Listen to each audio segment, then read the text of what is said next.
السلام علیکم ورحمۃ اللہ وبرکاتہ۔ دین اسپیچز میں ہم آپ کو خوش آمدید کہتے ہیں۔ ناظرین کرام، آج ہم آپ کو ایک ایسی ویڈیو دکھانے جا رہے ہیں جس میں عورتوں کے حیض یعنی پیریڈز کے متعلق مختلف قسم کے سوالات کیے جاتے ہیں، اور غیر مسلم مسلمانوں پر اسی حوالے سے چند اعتراضات کرتے ہیں۔ مثلا عورت کا حیض کا خون جو پیریڈز کے دنوں میں آتا ہے وہ ناپاک ہے، اور عورت کے شکم میں بچے کی پیدائش اسی خون کے ذریعے کی جاتی ہے، تو کیا انسان پیدا ہونے کے بعد اس کا جسم بھی ناپاک ہے؟ اسی طرح مختلف قسم کے اعتراضات کیے جاتے ہیں کہ اور مختلف قسم کے مسائل حیض کے متعلق کہ حیض کے دنوں میں عورت نماز نہیں پڑھے گی، روزے نہیں رکھے گی۔ اسی طرح عورت کے حیض کے دنوں میں شوہر اس کے قریب نہیں آ سکتا۔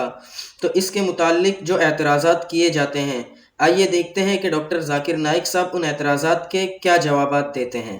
تو وائی ناٹ جب ایک لڑکی پیوبرٹی پہ آتی وہ سیلیبریٹ کیوں نہ کرے؟ آپ کو بتائیں کہ رادھیکا آپٹے جو میری فلم کی ہیروئن ہے وہ بتا رہی تھی مجھے، اس کے ماں باپ ڈاکٹرز ہیں، کہتے اکشے جب میں 12-13 سال کی تھی، جب میرے پیریڈ شروع ہوئے پہلی بار، تو میں گھبرا گئی کہ میرے ساتھ ہو کیا رہا ہے، and suddenly I realized my mother and father have thrown a party, and not only that, people are coming there and giving gifts. Mic number 1 میں جو بھائی ہیں ان سے گزارش ہے کہ اپنا نام اور پروفیشن پیشہ بتا کر اپنا سوال شروع کریں۔ میرا نام شنکر بھائی ہے، میں سورت سے آئی ہوں۔ ایک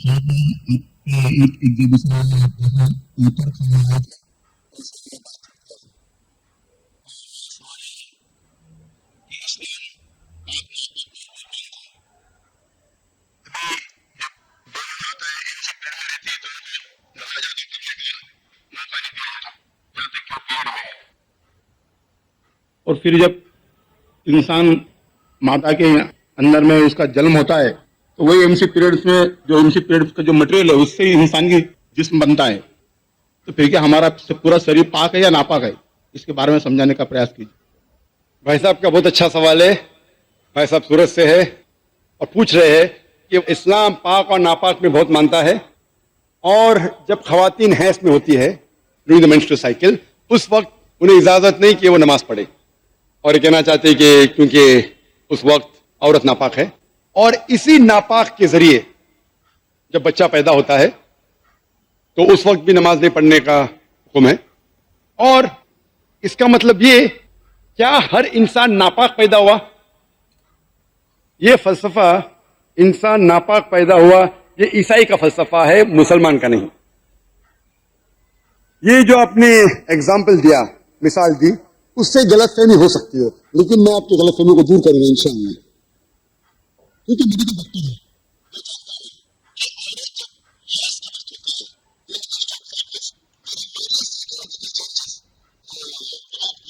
تو چینجز ہوتے psychological, many physiological changes take place. تو اس چینجز کی وجہ سے اللہ سبحانہ و تعالیٰ نے عورتوں کو چھوٹ دی ہے کہ ایسی حالت میں آپ نماز پڑھنے کی آپ کو ضرورت نہیں، چھوٹ ہے۔ چھوٹ مطلب کنسیشن۔ تو جب کسی آدمی کو یا عورت کو کنسیشن دی جاتی، اس کا مطلب نہیں کہ یہ اسے ذلیل کر رہا ہے، سمجھے آپ نا؟ تو چھوٹ دی جاتی کہ آپ اس وقت جب حیض کی حالت میں آپ کو نماز پڑھنے کی ضرورت نہیں ہے، سمجھے آپ نا؟ تو اسی طریقے سے یہ کہنا کہ انسان ناپاک پیدا ہو بالکل غلط ہے، کیونکہ اللہ کے رسول کی حدیث بھی ہے، ہم جب پیدا ہوئے، جو قرآن کی آیت ہے، ہم پیدا ہوئے منی سے، semen, ovum as well as sperm, مل کے زائگوٹ ہو جاتا ہے۔ اس کو ہندی میں کیا کہتے ہیں، اردو میں کیا کہتے ہیں، ذرا میڈیکل اسٹڈیز کیا میں انگریزی میں کیا ہوں، مین sperm and ovum meet, it's called as zygote. آپ سمجھے نا؟ تو اس کا مطلب ہمیں جب منی نکلتی ہے ہمیں نہانا فرض ہے، لیکن اس کا مطلب یہ نہیں کہ منی ناپاک ہے۔ جب ہم بستری کرتے ہیں، جو ذہنی حالت ہوتی ہے وغیرہ، اس کے وجہ سے نہانا ضروری ہے نماز پڑھنے کے پہلے، اس کا مطلب یہ نہیں کہ منی ناپاک ہے۔ قرآن اور حدیث میں کہیں بھی نہیں لکھا ہے کہ منی ناپاک ہے، لیکن اکثر لوگ غیر مسلمان بھی سمجھتے کہ منی ناپاک ہے۔ منی ناپاک نہیں ہے، یہ حدیث اللہ کے رسول کی کہ